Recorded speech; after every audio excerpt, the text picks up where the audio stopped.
أعوذ بالله من الشيطان الرجيم بسم الله الرحمن الرحيم الحمد لله والصلاة والسلام على سيدنا نبينا محمد وعلى آله وصحبه أجمعين وبعد اللهم رب اشرح لي صدري ويسر لي أمري واحلل عقدة من لساني يفقهوا قولي آمين يا رب العالمين. Evo večeras ako Bog nećemo uzeti puno vremena, nekoliko rečenica da pokušamo skratiti. Dobro nam je poznato da se nalazimo dakle u vrlo bitnoj sezoni, a to je dakle mjesec Ša'ban. Nekoliko dana ili hefti do mjeseca Ramazana ako Bog da. Spominjali smo da je poslanik alejhi selatu vesselam iskorištavao ovaj mjesec za pripremu za Ramazan. Normalno za par dana, dakle u martu, ako Bog da 3. marta tačnije, dakle ne treba zaboraviti ni vrlo bitan historijski događaj, u stvari katastrofu za muslimane nakon preseljenja poslanika Muhameda alejhi selatu vesselam na Ahiret. Jedna druga katastrofa koja nam se desila, to je dakle 3. marta 1924. godine je umet ostao bez duhovnog vođe, dakle bez hilafeta. Hilafet je uništen,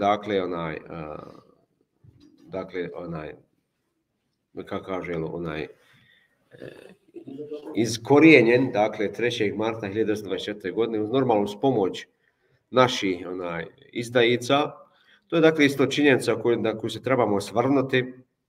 Inače, mjesec Redžeb je pun tih historijskih događaja, a i mjesec Ša'ban. Neki spominju da je u mjesecu Redžebu bilo promjena kible. No, međutim, drugi govore da je to stvar prije, tačnije da je to u mjesecu Ša'banu, dakle u ovom mjesecu u kojem se nalazimo, promjena kible. Mi dobro znamo da poslanik alejhi selatu okretao se prema Kudsu, gdje je prva kibla, zato se zove prva kibla. I nakon toga se okrenuo prema Meki. Ima kuranska se yaqulu sufaha'u minan nasi, dakle reći će oni griješnici koji od ljudi, zašto se kaže okrenuo ma wallahu ma qiblihim allati kanu, zašto se okrenuo od kible prema kojoj su bili klanjali. Dakle, to je bilo Allahova volja, odnosno dova poslanika alejhi selatu vesselam kad bi god klanjao, uvijek bi želio da se okreće prema kibli Ibrahima alejhi selatu vesselama. I onda je Allah dželešanu dao da se okrenu u namazu za 360 stepeni prema Kjabi. Od tada je Kaba naša kibla, odnosno to nam govori o jedinstvu. Mjesec Ša'ban i mjesec Redžeb su puni historijskih događaja i mi'rađ i dešavanja, a uz to nas veže da saznamo više šta je u stvari Palestina, zašto se zove sad Izrael, šta je to bilo, zbog čega je bilo, kako je nastalo, kako su došli oni tu i kako rade ovo što rade danas. Dakle, i to su činjenice historijske koje treba progovoriti. No, međutim, ne treba zaboraviti, za par dana, ako Bog da, 3. marta 1924. godine, je bilo uništenje hilafeta uz pomoć normalno našeg velikog bradera, komandanta, koji je to i dokinuo. To je Mustafa Kemal, koji je bio general u to vrijeme, a dobio je nadimak Ataturk, koji znači otac svih Turaka, kao što isto kraljevina Saudijske Arabije, Al Saud, isto su otac ili potomci svih tih Sauda.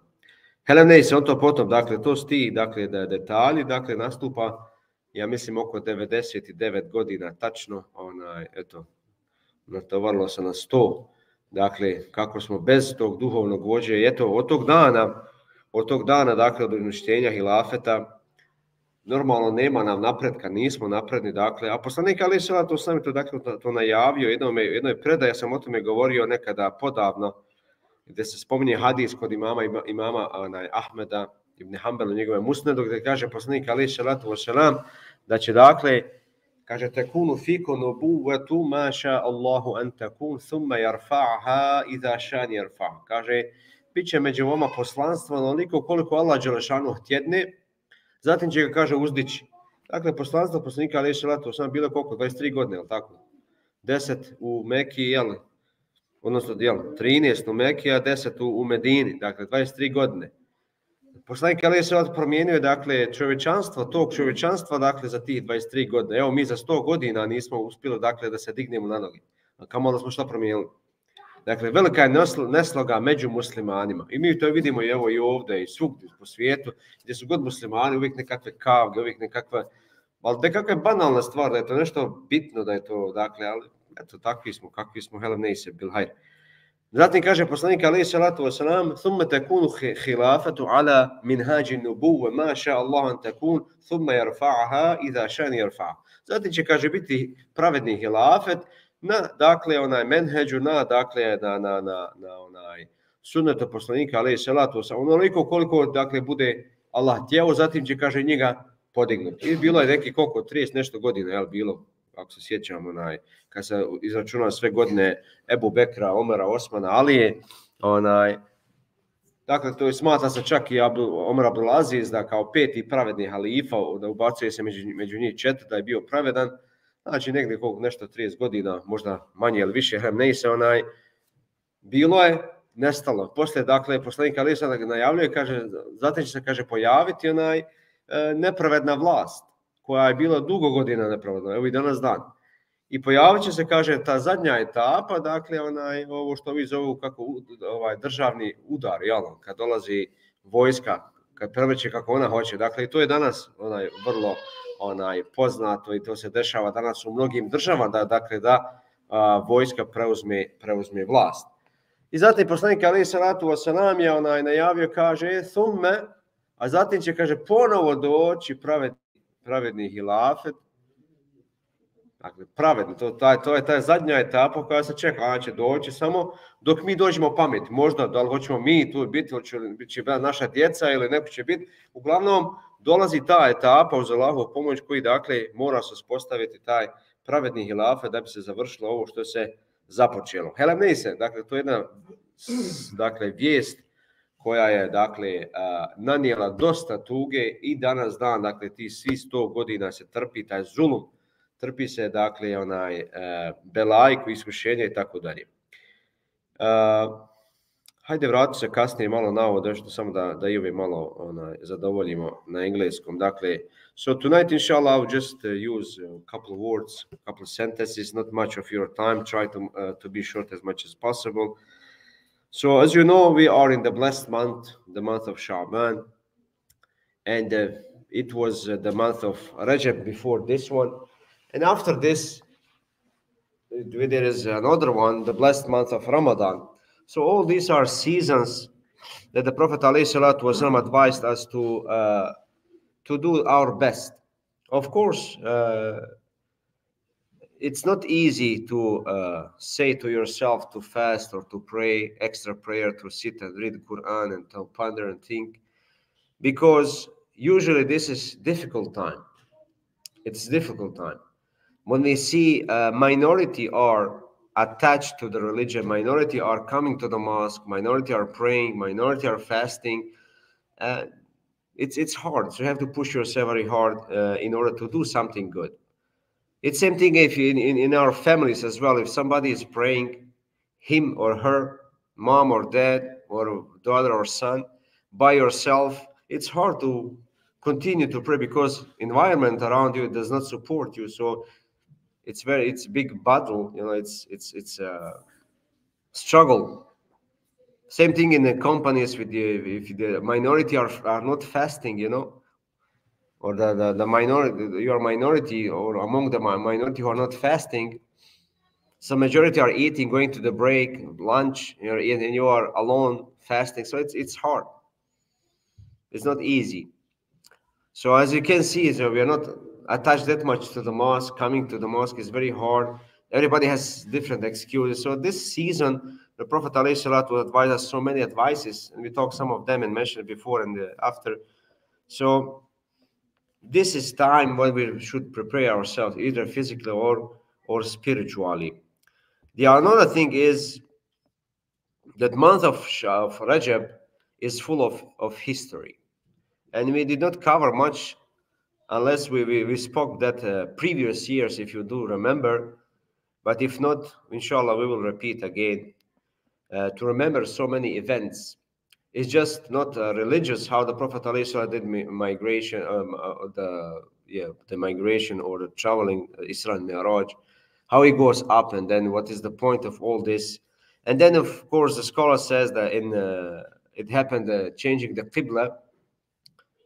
Some of them said it happened in the month of Rajab. The others said it actually happened in the month of Sha'ban. But anyhow, it happened. So these are facts, and why changing Qibla, and we used to face the Palestine, the Quds. Now it's almost no Palestine, even on the map. So what's happening? What did that? So there is a history about that. How much do we know the history of the Masjid al-Aqsa, when it was built, who was building, and that our first Qibla, and all of the sudden, how do we find all these walls? And some other nations are occupying this territory, and so things are happening.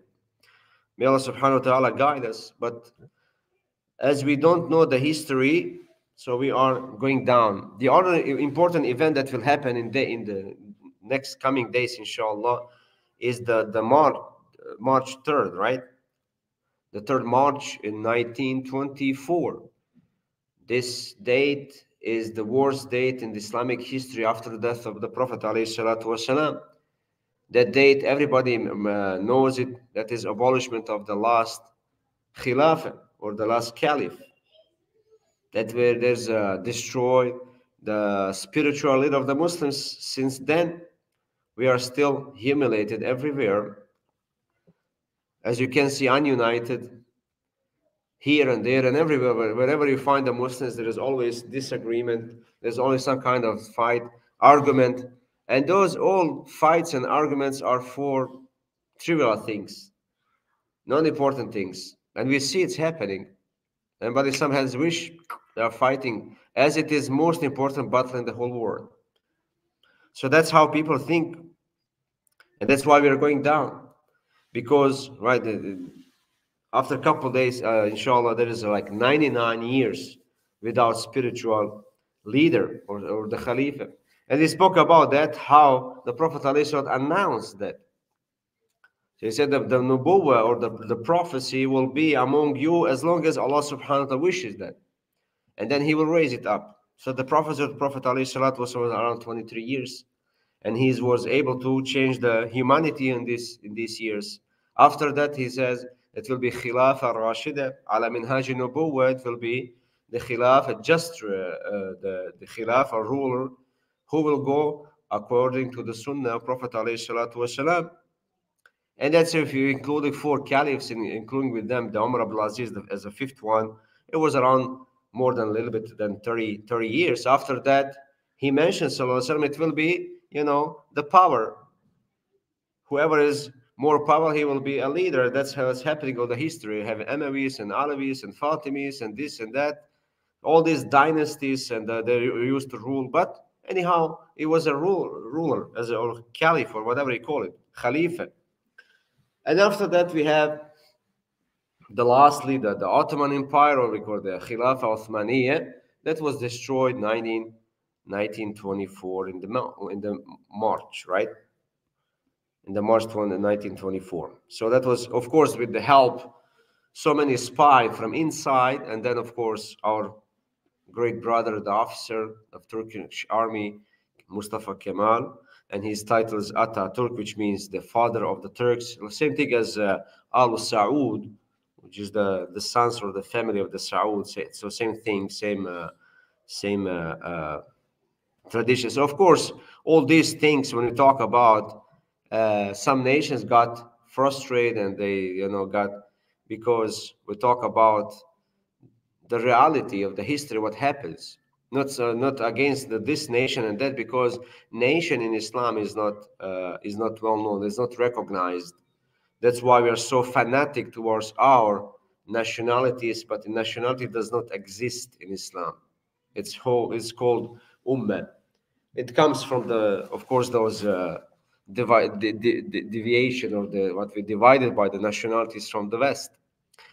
And we love it right now. That's why we're fighting for one. So all this is happening as the Prophet ﷺ announced. And there is the lastly, he said, the knots of Islam will be undone one by one. Each time a knot is undone, the next one will be grasped. So next one will take over. So the first to be undone will be the ruling, will be Sharia. Of course, when they destroy the Khilafah, so there is no Sharia anymore. When the Sharia is destroyed, that's it. No justice anymore. And the last will be the prayer. The people are abolishing the prayers. Like in these days, Muslims, a lot of them, they're abolishing prayer. So may Allah subhanahu wa ta'ala save us and guide us. So these are things that's happening in all this, but history, of course, is too long to talk about, but just to have some kind of the thing, because all these 3 months are connected together, and there is a lot of historical things that needs to be mentioned, and how we can reconnect ourselves and learn more about ourselves. That is our, the history, to learn about our first generation, the mistakes. You learn from the history, the mistakes they used to do, so we are not repeating same thing. May Allah subhanahu wa ta'ala guide us through straight path. Amin. Dakle, samo da se nadovežemo, dakle, da hadis poslanika alejhi salatu vesselam kaže kako će se islam polako uništavati, kad čvorovi islama, kaže, će se raspljavati jedan po jedan. Dakle, odvezivat će se jedan po jedan. Svaki čvor kad se raspetlja ili kad se odveže, uhvatit će se za sljedeći. Prvi koji će se, kaže, raspetljati, koji će biti, dakle, uništen, je, dakle, suđenje po šerijetu. Vi dobro znate, na našim prostorima se sudilo po šerijetu. Normalno, kad je nestalo hilafeta, nema više šerijeta. Onda se sudi po nečemu drugome. A posljednje, kaže poslanik alejhi selam, bit će namaz. Biće namaz. Dakle, mnogi muslimani danas su, porušili namaz dobrovoljno. Ne da im je neko zabranio, nego dobrovoljno. Jer im je mrsko, neće da klanjaju, ko će to ganjati se sa tim, tako dalje. Mnogi su, izazov. Dakle, nije lako u ovome vremenu, nije lako biti musliman. Biti, poslanik alejhi selam da će doći teško vrijeme, da će ljudima biti lakše držati žeravicu u ruci, nego da očuva svoju vjeru. Evo, to je to vrijeme. Da budeš normalan musliman, da budeš insan, da poštuješ svoje, da tuđe ne barčeš, ne diraš, da budeš tolerantan, lakše je držati žeravicu nego čuvati vjeru. Jer ako nemaš u kući suport, ako nemaš u zajednici, ako nemaš okolo tebe, borba je velika. A poslanik alejhi salatu vesselam pridržavanje vjere u vremenu smutnje, kaže, kao činjenje hidžre prema meni. Pa molim Allaha dželešanu da nas uputi, da nam poveća naš iman. Amin ya rabbal alamin. So we ask Allah subhanahu to guide us to say path and increase our faith. Amin. Any questions? No questions. Thank you. You are so nice. Assalamu alaikum.